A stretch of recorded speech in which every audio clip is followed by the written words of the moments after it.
The atmosphere is charging. The Nigerian political sphere is building up. Loading surprises are springing up. Atiku and his coalition has launched the other party, which has been recognized by the INEC.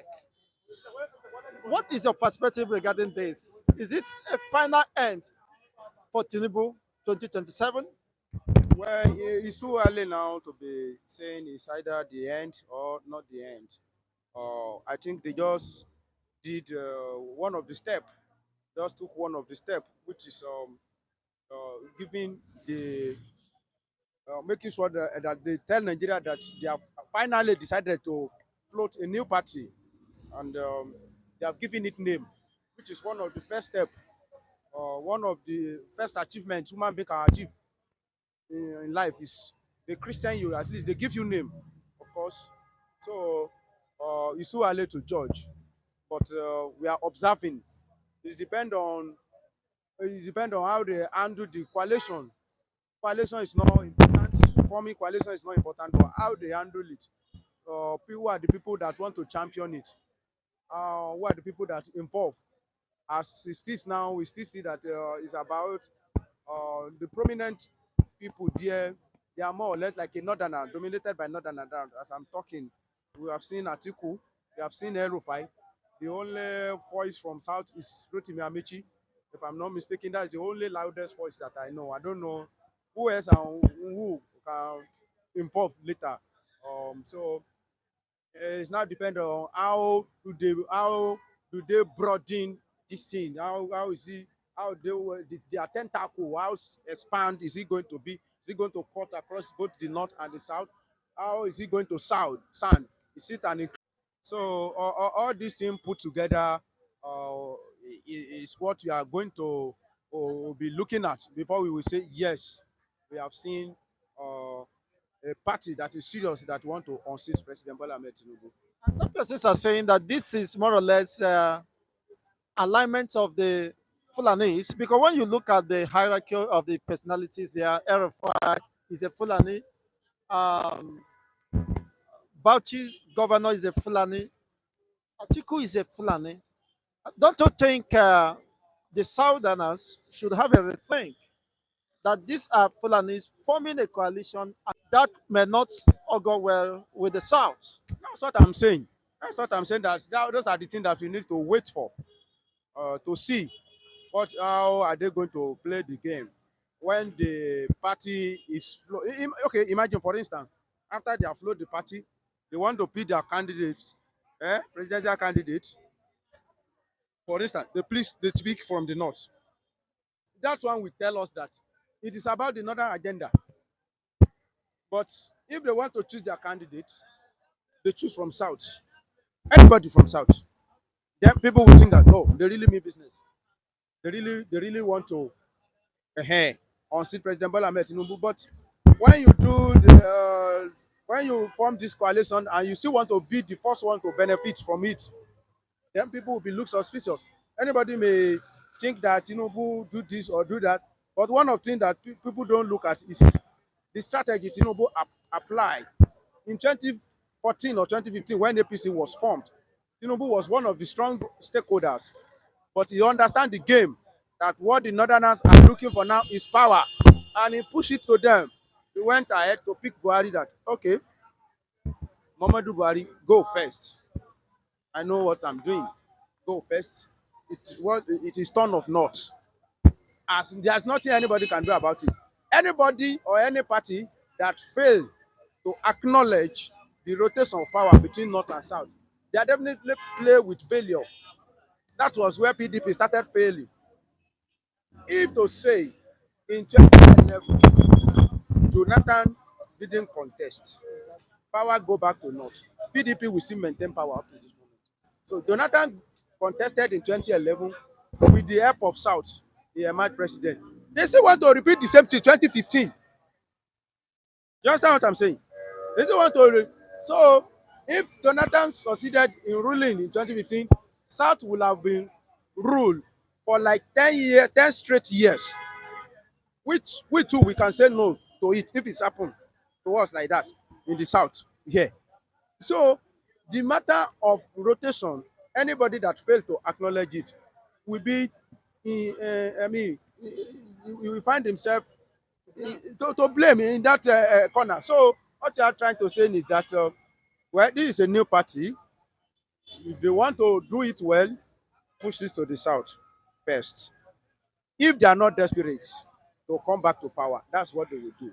But if they are too desperate, if Atiku is too desperate, Erufai is too desperate, they are hungry for power, then they will rush to go and give the tickets to either one of them or do all the manipulation. Then with that, we are still not going to get anything from it.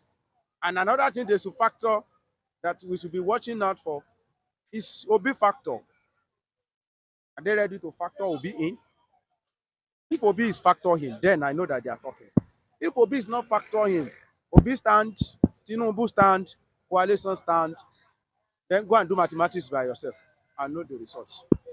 Exactly. But then there are some fears uh, that issued recently. APC National Chairman Danguje narrowly escaped being lynched while he went to the north to endorse Tinubu.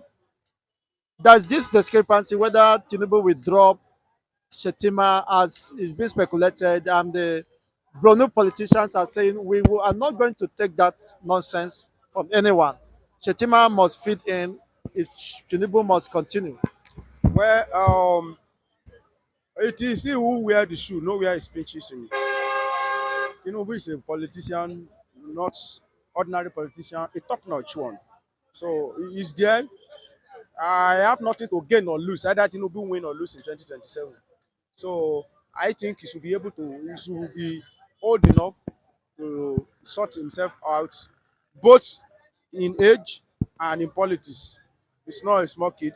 But the way I watch it, the politics will be too rich if he remove Shetima as his candidate, vice presidential candidate. If he remove Shetima, it may be a bit tough for him. It now depends on who did he want to pick as running mate.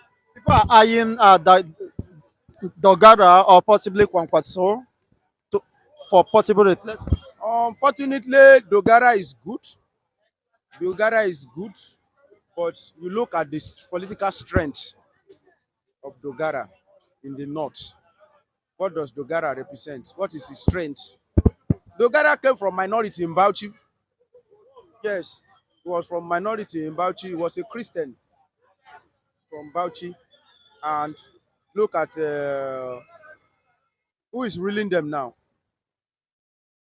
Who is ruling in Bauchi now? It's a Fulani man, Bala Mohammed. So you look at the power of somebody that you will pick as your vice, as your running mate. One of the things that work against Obi in 2023, Daddy might be a good man, but what was his political strength in the north? He was unable to win Kaduna or Obi. These are the things that people fail to look at when they are picking, their running mates, or when they are mapping out their strategy. Who will fight for Obi in the north? I've been asking this. People say Obi was rigged. Who will fight in? There are some states in this country. If you don't win there, you cannot win. You don't win in Kaduna. You don't win in Kano. You don't win in Katsina. I'm telling you, there are about 90% assurance that you may not be able to win, because those are the place you need votes. Even if you don't win, you need bulk of votes. That's what Asiwaju did. He didn't win in Kaduna, but he was able to manage some bulk of votes. So, at least jack up his vote. The same thing in Katsina. He didn't win. Tinubu didn't win in Katsina, but he was able to pick some bunch of votes to join the one he has in the ground. He didn't win in Kano, but he was able to secure some bunch of votes to increase. So those are the things that people usually look at. Tell me the influence of that thing in the north. Political influence of that thing. So if Tinubu make the same mistake and go and look for somebody that is light politically, then he has a lot of work to do. So for me, if they ask me, they don't use emotion to do politics. We say the facts. Hey, and I will say it the way I mean I see it. If to say we can see a Christian from north that has political weight, that means I'm giving advice to Tinubu. It doesn't concern me. I analyze it the way. If to say we can see a Christian that is politically heavy, politically loaded from north, but unfortunately, a Christian are minority in the north. So if you choose a minority as your running mate in the north, you will have a lot of work to do. Christians are So a minority politically. politically, so this time around, if they choose, if I'm in Tinubu camp and they ask me to choose between Dogara and Kwankwaso, I will quickly go for Kwankwaso. At least Shetima was able to deliver his state, Borno. Nobody can drag Borno with Shetima. Shetima, Babangana Silum, Alun Dume, you cannot drag Borno with them. As we are talking now, you cannot drag Borno. Even if they don't win any states from south, from northeast, apart from Borno, they will win Borno.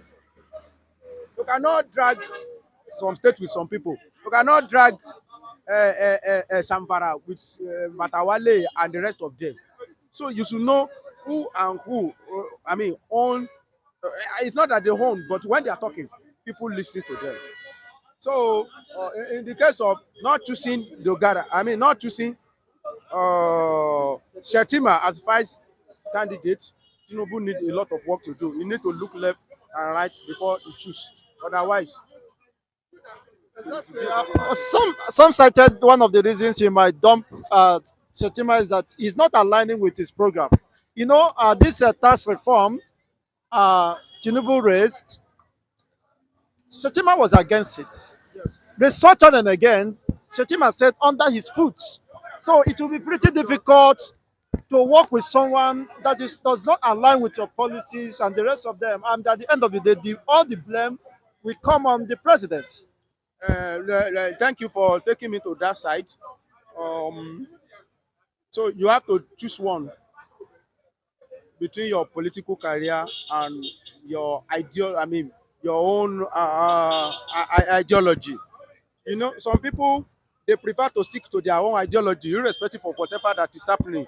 They are not ready to compromise. So if you ask me to advise Asiwaju Bola Ahmed Tinubu, I don't subscribe to people that will compromise on the altar of politics.